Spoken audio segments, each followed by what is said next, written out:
Today's topic is Introduction to Civil Engineering.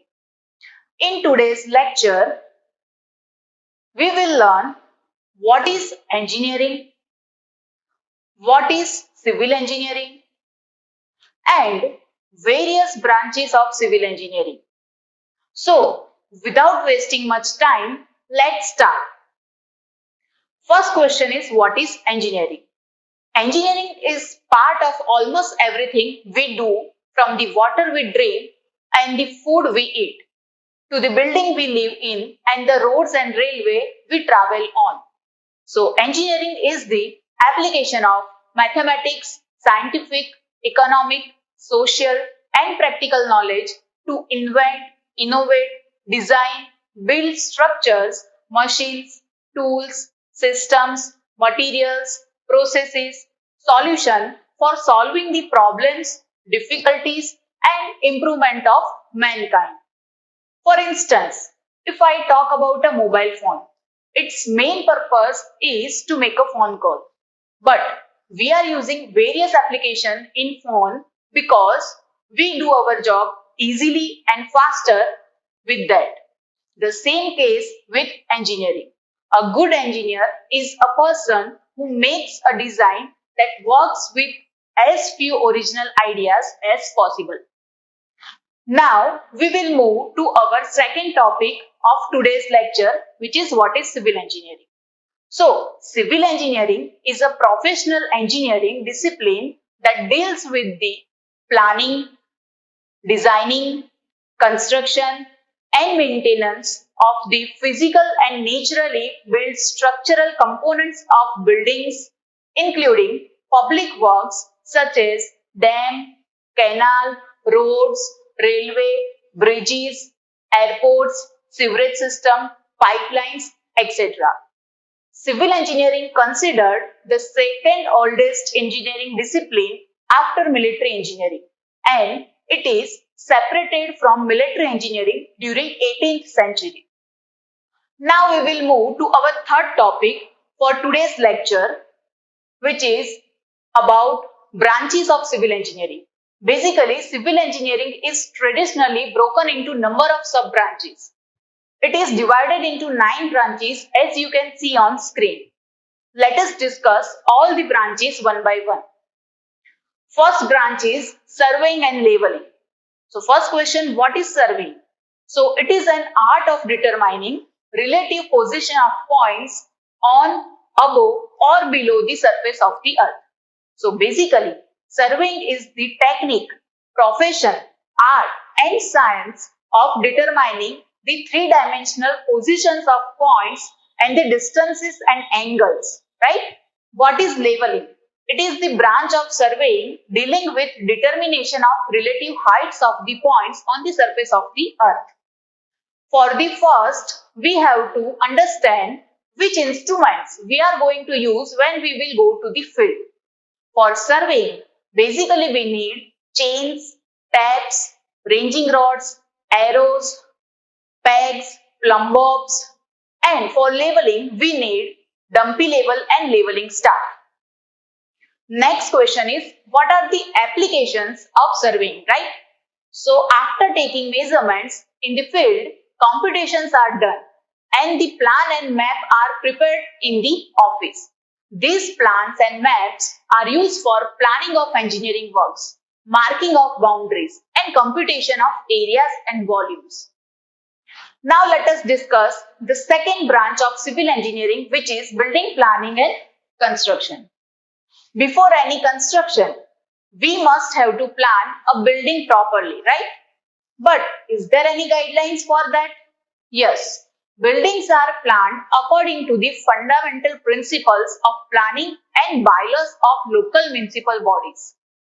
But for that, first we have to understand the main component of building. As shown on screen, you can see here different component of a building. Here you can see the lower portion, which is invisible or which is marked by a dotted line, which is known as foundation, right? After that, the first level is known as the plinth level, which is again right above the foundation.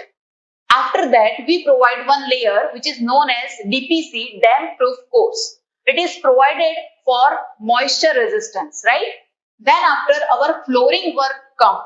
So next level is floor level. So here you can see on the picture that this is the floor level, right? Then after you can see the different angle of walls of this house. After that, if I mark the position of door and window, you can see the height of door and window are same at the upper portion. This level is known as the lintel level and the lower portion of window is known as the sill level, right? After, the topmost area of a house is known as the roof. So these are the basic component of a particular residential building. Next, we have to understand the materials which are used for construction. Different materials like cement, sand, aggregate, stones, steel, wood, concrete, etc. are used for construction of building. Lastly, we can't forget the concept of 4M, which are used in any building construction. These 4M are man, machine, money and materials. The construction activity should be managed in such a way that best quality construction is achieved in the most economic way by organizing these 4M.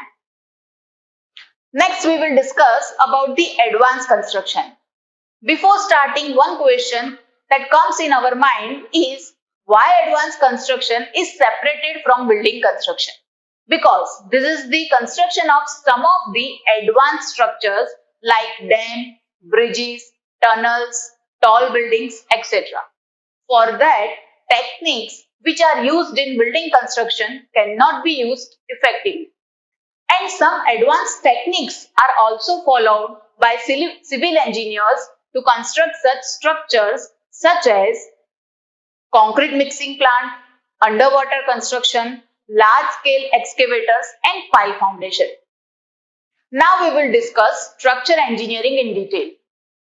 Before designing any structure, first we have to understand different types of load acting on building. Loads like live load, dead load, wind load, earthquake load and etc. On the basis of loads and permissible stresses in materials, selection of structural elements like beams, columns, slabs, footing, etc. are decided. So, it is all about analysis and design of structures. Nowadays, various computer softwares like StatePro, ETABS, SAFE, etc. are used by structure engineers.